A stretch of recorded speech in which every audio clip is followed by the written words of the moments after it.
when adrenaline pumps straight to your brain and you just see red from pure anger? Right now, I'm glaring at these three massive school bullies who have Liam cornered against a wall. Honestly, Liam is the sweetest guy ever, a total cinnamon roll, soft-hearted and harmless like a marshmallow. One little poke and he'd probably melt. Back off, right now, I yelled, my cold voice slicing through the suffocating, trash-smelling air of the alley behind the school. If you even think about touching a single hair on his head, I swear I'll break every single one of you. To prove I wasn't just bluffing, I reached into my bomber jacket pocket and pulled out a hard plastic ballpoint pen.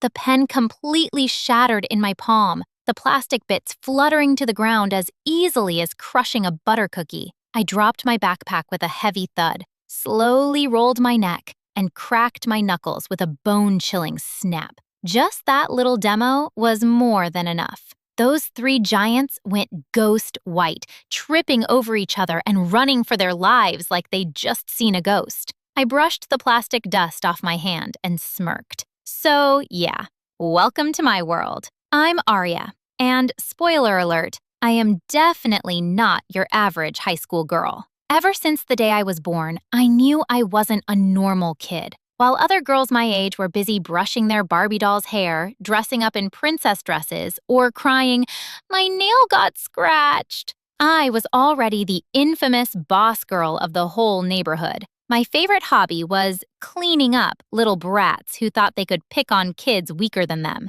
Instead of cute little tea parties, my idea of fun was arm wrestling boys and carrying super heavy boxes for the neighbors without even changing my expression. Everything went pretty smoothly until I turned 10. That day, while I was messing around with Liam, I accidentally pushed him a little too hard. And then, crack. The sound of his bone breaking was dry and sharp. "Oh my God! Liam, your arm!" I screamed in horror. Seeing Liam clutch his arm and cry out in pain made my heart feel like it was being squeezed. You can imagine how badly my parents panicked. They completely banned me from showing my strength and forced me to hide this cursed gift to keep myself and everyone around me safe. For the next few months, while Liam had his arm in a cast, I was so drowned in guilt that I voluntarily became his full-time bodyguard and errand girl. I carried him to school every day, held his backpack, peeled oranges for him,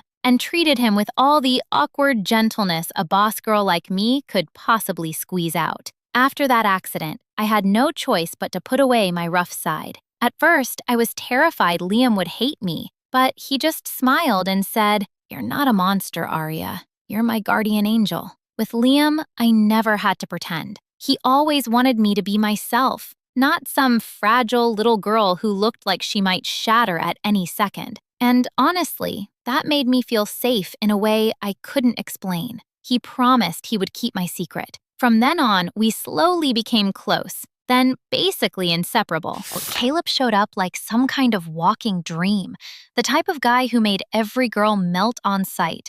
And yeah, I wasn't immune either. But while other girls shyly gave him gifts or wrote cute handwritten letters, I was used to acting like the neighborhood boss. Tried to get his attention in the clumsiest way possible, with loud jokes, over-the-top stunts, and movements way too rough to be considered cute. But while he smiled at the small, delicate girls who looked like they needed protecting, he passed right by me like a cold breeze, not even giving me a single second of his attention. That humiliation hurt more than any physical injury I had ever taken. For the first time in my life, I felt tiny and completely out of place inside the idea of what a normal girl was supposed to be. I started deep stalking Caleb's Instagram and froze when I saw him constantly liking and commenting under photos of this super girly girl in a cute dress, posing with a tiny coffee cup like she belonged in some soft campus romance movie. I stared at the screen thinking, wait, so he actually likes girls like that?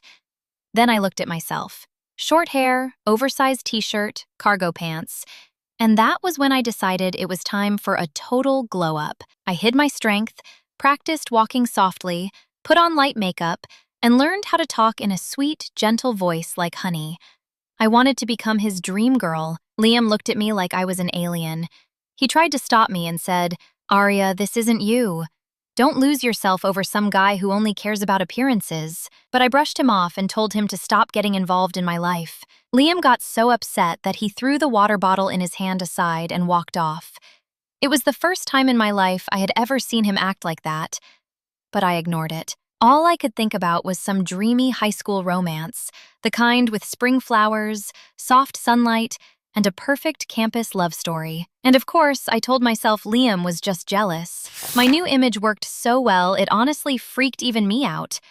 I showed up in a crisp white blouse, a softly flared plaid skirt, long wavy hair, and makeup so light and delicate it looked like morning mist. To be honest, the waist of the skirt was a little too tight, and walking in it felt ridiculously uncomfortable. After 16 years of running around in baggy pants and oversized t-shirts, I was not used to this style at all, but for the greater good, I gritted my teeth, sucked in my stomach, and tried my best to walk softly and speak gently. The whole class gasped at the same time, like they had just seen Cinderella step straight out of a fairy tale. Liam, on the other hand, was sulking and refused to even look at me. But then, suddenly, Caleb walked up to me with a bright smile and said, "Hi, I'm Caleb." My heart pounded so hard it felt like it was about to jump out of my chest. Oh my God, Caleb had actually noticed me. From that moment on, I was completely lost in the sweetness of it all. But you know how it goes. Secrets have a way of getting out. That day, everything happened in a blur. A tiny kitten got trapped under a chunk of collapsed concrete. That slab was solid, absolutely massive, and it was crushing the poor thing's tail. Without even thinking, I lunged forward and shoved one hand under the rock. I didn't even need to brace myself or take a deep breath. I just casually flipped that giant concrete block out of the way like it was nothing. Smooth and easy, like lifting an empty styrofoam box. Oh my God. Hang in there, little guy. You're safe now, I said, gently scooping the kitten into my arms. But the second I looked up, my heart dropped straight into my stomach. Caleb and his friends were standing right there, completely frozen. They had seen everything. Instead of looking impressed, he was staring at me in absolute horror. His friends already had their phones out, recording the whole thing. In that moment, my heart just completely shattered. I was fully bracing myself to get dumped right then and there. But weirdly enough, he didn't do it. In fact, over the next few days, Caleb didn't pull away at all. He actually started treating me even sweeter and more carefully than before. I let myself keep dreaming about our happily ever after, totally clueless that I was walking straight into a sick, terrifying plan he had been secretly plotting the whole time. When he actually asked me to prom, I was over the moon, squeezed into a ridiculously tight dress and teetering on unfamiliar heels. I literally couldn't breathe, but I sucked it up, totally convinced my happily ever after was finally happening. Out of nowhere, Caleb pulled me onto the stage. I braced myself for some grand romantic gesture, but his sweet smile just vanished, replaced by a sick, twisted smirk. He grabbed the mic and announced to the entire school that I was actually a monster in disguise. My heart dropped into my stomach as the truth hit me all at once. Every sweet word, every gentle gesture, every moment I had mistaken for affection had only been part of a cruel joke. I felt so pathetic for ditching my true self and squeezing into this fake persona, only to become his punchline. I squeezed my eyes shut, bracing for the absolute worst as he got ready to play the video exposing my secret strength on the big screen. Click. Caleb hit the button. But instead of a clip of me lifting heavy weights, the screen lit up with Caleb in the locker room, laughing his head off, bragging about how he played the naive tomboy, and totally trash-talking half the girls in our grade. The entire gym erupted in absolute rage. Caleb went ghost white, screaming into the mic, "Who the hell did this?" While I was standing there, shaking and completely frozen, someone pushed through the angry crowd and leaped onto the stage. A familiar, warm hand grabbed my wrist, pulling me firmly behind them. It was Liam. He stood there like an absolute shield between me and that scumbag. Shoulders back, glaring daggers at Caleb, Liam gritted out, "It was me. Now back the hell off and leave her alone." Tears finally spilled down my cheeks. Turns out, the best friend I had blindly pushed away was the only one who had my back, secretly swapping that flash drive to protect me to the very end. Caleb went absolutely ballistic, Seeing Liam standing near the control booth, he let out a furious growl and charged straight toward him, fist clenched like he was ready to take out all his humiliation on Liam. In that split second, the whole fragile girl act was over. I kicked off those stupid heels and shot forward like a rocket, stepping between Caleb and Liam. The second Caleb swung his fist, I caught his wrist midair with one hand. The entire gym went dead silent. Caleb's eyes went wide as he tried to yank himself free, but his wrist was trapped in my grip like it was locked in steel. With just one light squeeze, his face went pale, and he dropped to his knees under the shocked stare of the whole school. Exposing the secret I had hidden for all these years, the fear of being called a monster suddenly rushed back, making my hand tremble. Seeing me panic and look back, Liam stepped forward, gently squeezed my shoulder, and whispered, "Don't be scared. Show them how badass you really are." Those words completely shattered the weight I had been carrying for 16 years.